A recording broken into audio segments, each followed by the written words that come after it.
Isang magpapakasal sa Iloilo, ginawang tema ang tupad program ng gobyerno para sa kanilang prenuptial shoot.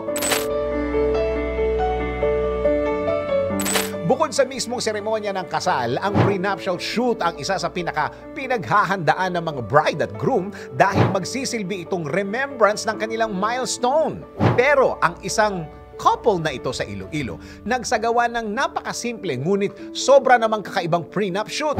Kung ano ang buong kwento, eto. Kamakailan ay nag-viral sa social media ang prenuptial photos ng couple na ito na sina Ken at Arlene na ngayon ay meron ng 19,000 reactions, 1,700 na comments at 6,500 na shares at patuloy pang dumarami. Sa mga litrato na kinuhanan ng photographer na si Jano Honks Sonza, makikita ang magkasintahan na merong simpleng kasuotan na green long sleeves na meron pang malaking print ng tupad sa harapan at parehong nakasuot lamang ng shorts at tsinelas. At para makumpleto ang kanilang getup, meron pa silang props na walis, dustpan at basurahan at umakto na para bang abala sila sa paglilinis ng kalsada habang may halong sweetness. Ang tupad o tulong panghanap buhay sa ating disadvantaged displaced workers ay isang programa ng Department of Labor and Employment o DOLE na layuning magbigay ng oportunidad sa mga displaced, marginalized at disadvantaged workers. Kaugnay nito,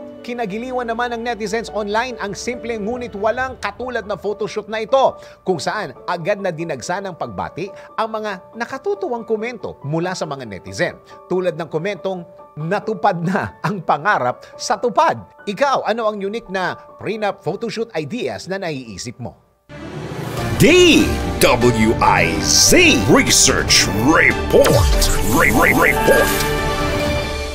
Thanks for watching. Ito po ang Aliw Broadcasting Corporation stations DWIZ 882, DWIZ News FM Regional, Home Radio 97.9, DWIZ News TV at Aliw Channel 23 nationwide. Kami po'y nagbabalita ng tama, naglilingkod ng tama. Like, subscribe, and follow.